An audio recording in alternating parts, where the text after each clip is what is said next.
vazhdën e botimeve të shumta në librarin Dukagjini vjen edhe një tjetër me po aq rëndësi për historinë kosovare dhe antropologjinë. Në mesin e shumë historive të shkruara nga autori Berit Becker, ajo tashmë vjen e përkthyer në gjuhën shqipe duke na sjellë nostalgjinë e kohërave të mëparshme në Isneç.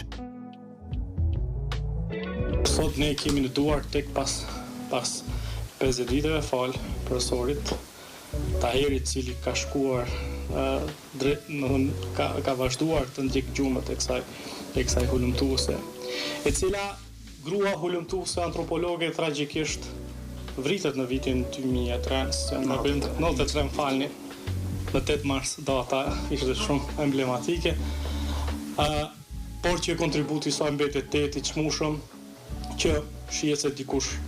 ka filluar të na njoh neve para se ne ta njohim veten.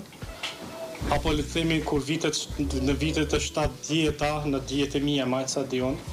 apo ndodhte një migrim i brendshëm drejt qytetit, domethënë, ku zonat rurale po dyndeshin drejt zonave urbane dhe me rast struktura familjes po ndryshonte.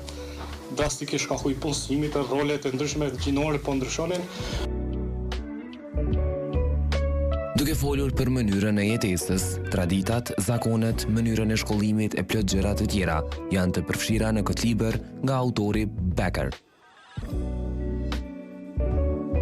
Edhe panelistët, ata të cilët kanë kontribuar për këtë vepër, shprehin krenari dhe gëzim që më në fund e botuan librin.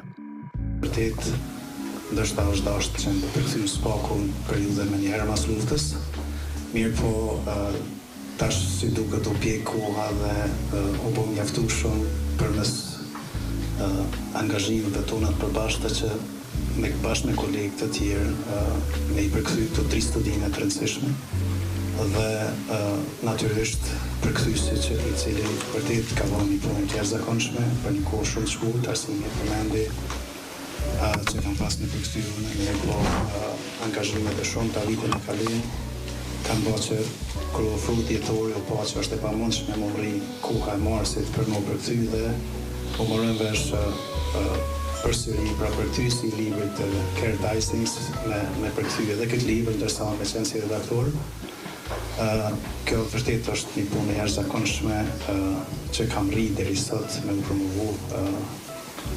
për muajin prill, sepse arsimi që në promovimin e parë që i Marsit, muaj të festës, na kaloi pak Marsi sepse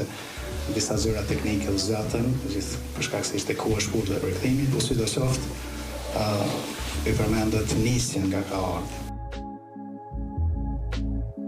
Është festë sepse kam thonë që këmba një antropologe të re, që unë kam qujt një vash plot pasion, e cila e viziton që shtat ju Shqipërinë, po nuk arrin të marrë leje atje, vjen në Kosovë dhe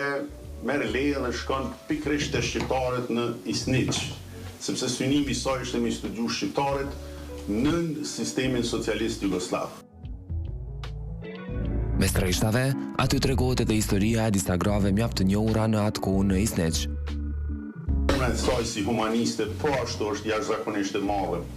Unë më herët të takova një kolegë, profesor të historisë tek ne në filozofik, i cili më tregoi një rrëfim kur me pa librin dorë se kjo vepër e cila është mbrojtur si tezë e masterit në Universitetin e Oslos në vitin 1979, është një dëshmi e rrallë e jetës familjare dhe farefisnore shqiptare, e strukturës së saj kanonore, si dhe aspekteve praktike dhe rituale të shoqërisë shqiptare të Kosovës. Të pranishmit e vlerësuan librin si një dokument të jashtëzakonshëm të kohës, si dhe një referencë emblematike e antropologjisë perëndimore mbi Kosovën.